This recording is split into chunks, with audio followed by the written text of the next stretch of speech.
welcome to the Willard Public Library channel for another virtual Crafternoon. On this month's episode, we're going to demonstrate how to make a mini terrarium magnet.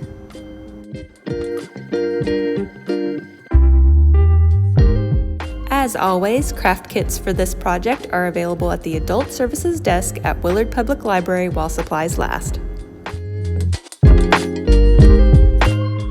Each kit includes one 4-ounce metal tin can with a clear top lid, 2 tablespoons of white aquarium pebbles, 2 tablespoons of topsoil, and 2 tablespoons of decorative sand. It's important that you use this large grain decorative sand instead of the fine grain stuff. I'll tell you why later in the video. The kit also includes 2 small ceramic disc magnets and 3 or 4 little faux succulents in different shapes and colors.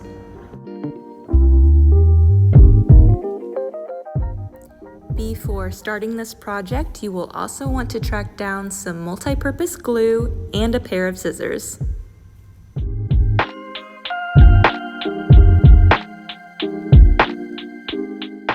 I'm going to start by adhering my 2 magnets on the back side of my terrarium. Even though the magnets will stick on their own, I'm going to secure them in place with just a small drop of glue. Place the 2 magnets across from each other on the back of the terrarium, then let the glue dry completely. Before using any of your terrarium fillers, it's a good idea to lay out your succulents just to see how you want to place them.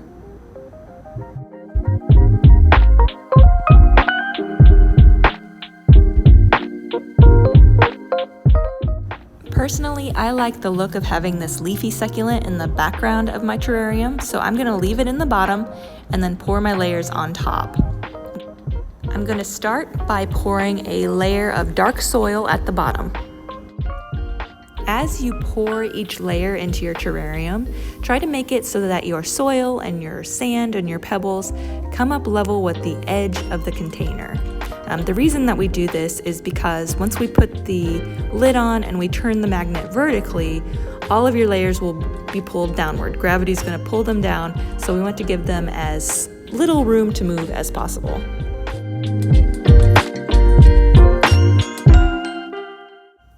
Here I am pouring a little bit of that decorative sand on top of my soil. As I mentioned before, you're going to want to use the large grain decorative sand instead of the fine grain stuff. If you use the fine grain, it will likely create static electricity with the clear plastic part of your lid, and that's no fun. For my last layer, I'm putting a few of those white aquarium pebbles on top. I'm just using a few here. You don't need to fill the entire container, unless you want to. It's your project, you do what you want. Finish your terrarium by placing the last few succulents where you'd like them, and then we're ready for the lid. For some extra security, especially if you share a house with small children, I would suggest putting a little bit of glue around the inside rim of your lid before pressing it on. Once the lid is secure, carefully turn your terrarium upright and it is ready for your fridge or filing cabinet.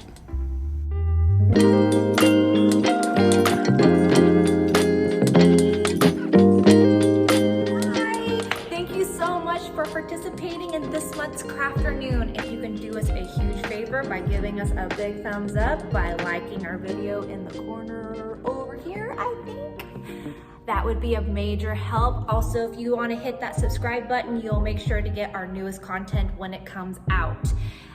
And while I'm asking for favors, if you could pop on over to our Facebook page and post your craft, we would love to see it.